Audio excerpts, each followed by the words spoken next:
बिस्मिल्लाहिर्रहमानिर्रहीम। अस्सलाम वालेकुम। Welcome to Saima's cooking secrets. Viewers, कैसे हैं आप लोग? उम्मीद है सब खैरोफियत से होंगे।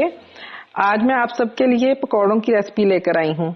अक्सर मेरे मिलने वालों की शिकायत होती है कि पकौड़े मज़े के और खस्ता नहीं बनते। आज मैं वो तमाम अपने सीक्रेट शेयर करूंगी आप लोगों के साथ कि जिनसे पकौड़े बहुत मज़े के और खस्ता बनेंगे। आपसे एक रिक्वेस्ट है कि आप मेरी आज की रेसिपी जो है वो पूरी तरह फॉलो करें, ताकि जो टिप्स भी मैं आपसे शेयर करूंगी आप भी अगर उसी तरह पकौड़े बनाएंगे तो आपके पकौड़े भी बहुत मज़े के और खस्ता बनेंगे। चलिए जल्दी से रेसिपी स्टार्ट करते हैं। सबसे पहले मैंने 1 कप बेसन ले लिया और इसको अच्छे से छान लेंगे ताकि इसमें किसी किस्म के कोई लम्स बाकी ना रहें। ये मैंने 1 कप बेसन लिया है। बेसन छान के मैं साइड में रख लूंगी। अब मैं 1 टेबलस्पून मैंने धनिया लिया है साबुत और 1 टेबलस्पून ही सफेद जीरा है। 6-7 काली मिर्च हैं और 2-3 इसमें लौंग हैं और 3 हमने ये गोल मिर्च ली हुई हैं। इनको मैं ड्राई रोस्ट करूंगी। सबसे पहले फ्राई पैन में डाल के आप लो फ्लेम पे इसको रोस्ट करें। अच्छी सी खुशबू आने लगे तो आपने फ्लेम बंद कर देना है। इसका कलर चेंज करना जरूरी नहीं है, बस अच्छी सी इसकी खुशबू आने लग जाए। 1 मिनट हो गया है। मसालों की बहुत ही मजे की खुशबू आ रही है। अब मैं फ्लेम बंद कर दूंगी। मसाले मैं कभी भी मिक्सी में इनको नहीं पीसती जब पकौड़े बनाने होते हैं। मैं इसी तरह हाथ से इनको पीसूंगी। मोटा मोटा हम इसको पीस लेंगे। इस तरह ये है कि इनकी बहुत ही मजे की खुशबू कायम रहती है। आप सिलवट्टे पे जो भी अवेलेबल हो चीज उस पे आप इसको पीस सकते हैं। पकौड़ों में मैं ग्राइंडर टाइप कोई चीज, इस तरह इलेक्ट्रिक चीज में मसाला नहीं पीसती। इस तरह मसाले जो पिसे हुए हैं उनकी खुशबू ज्यादा मजे की होती है।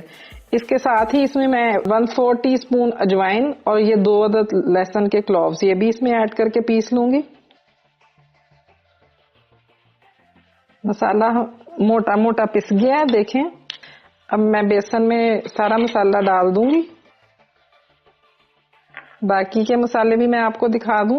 1 टीस्पून मैंने इसमें नमक लिया है, 1 टीस्पून ही सुरख मिर्च ली है, 1/2 टीस्पून मैंने हल्दी ली है और 1/2 टीस्पून ही मैंने रेड चिली फ्लेक्स लिए हैं। ये भी इसमें शामिल कर देंगे। अब इसको अच्छी तरह से मिक्स कर लें। अब आहिस्ता आहिस्ता इसमें पानी शामिल करके इसका मिक्सचर तैयार कर लेते हैं। एक टिप तो मैंने आपको ये दी कि आपने पकोड़ों का मसाला किसी ब्लेंडर वगैरह में नहीं पीसना। दूसरा ये कि बेसन आपने कम से कम 4 से 5 मिनट इसको अच्छी तरह फेंटते रहना है। उससे ये होगा कि ये फ्लफी सा बन जाएगा। इसमें किसी भी किस्म का मैं बेकिंग पाउडर यूज नहीं करूंगी। ये सिर्फ ज्यादा देर मिक्स करने की वजह से बहुत अच्छा सा इसका बैटर फूल जाएगा। 4 से 5 मिनट लगातार फेंटने से ये देखें इसकी कितनी फ्लफी सी शक्ल हो गई है। ये बिल्कुल ऐसे लगता है जैसे इसमें बेकिंग पाउडर डाल दिया हो। इस तरह की इसकी थिकनेस आप चेक कर लें। इतना आपने इसको थिक रखना। अब इसको आपने आधा घंटा रखें तो ज्यादा बेहतर है। वैसे अगर जल्दी हो तो आप 15 मिनट भी रख सकते हैं। तो उससे ये होगा कि ये बहुत ही अच्छा सा इसका मिक्सचर तैयार हो जाएगा। अब मैं इसको आधे घंटे के लिए छोड़ने लगी हूँ। बेसन को आधा घंटा हो गया। अब मैं इसमें वेजिटेबल्स मिक्स करने लगी हूँ। प्याज मैंने 2 मीडियम साइज की लेके उनको रफली चॉप किया।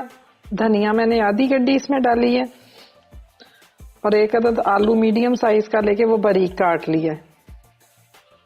इस टाइम पे मैं आपके साथ एक और बात शेयर करना चाह रही हूँ कि वेजिटेबल्स आपने बिल्कुल उस वक्त इस्तेमाल करनी है, इसमें मिक्स करनी है जब आपने फ्राई करना हो।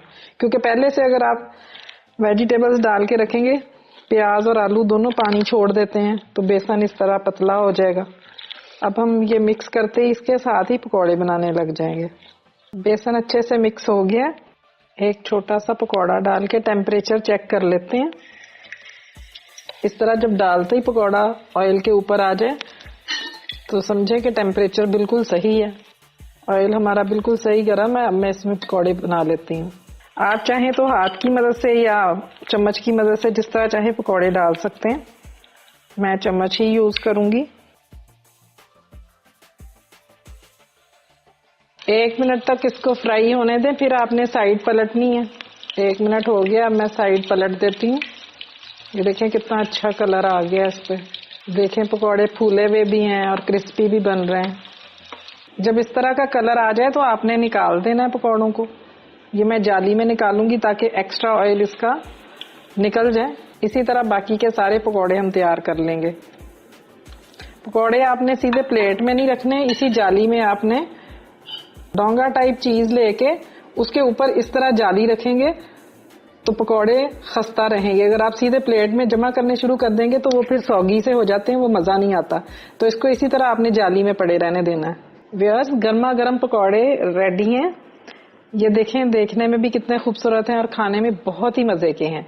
आपने मेरी रेसिपी पूरी तरह फॉलो करके तो इसी तरह बनाएंगे, नए बनाने वाले भी बहुत ही अच्छे और क्रिस्पी पकौड़े बना सकते हैं।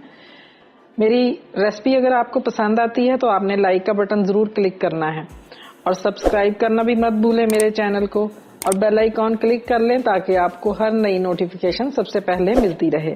बहुत जल्द फिर एक नई रेसिपी लेकर आऊंगी, तब तक के लिए अल्लाह हाफिज।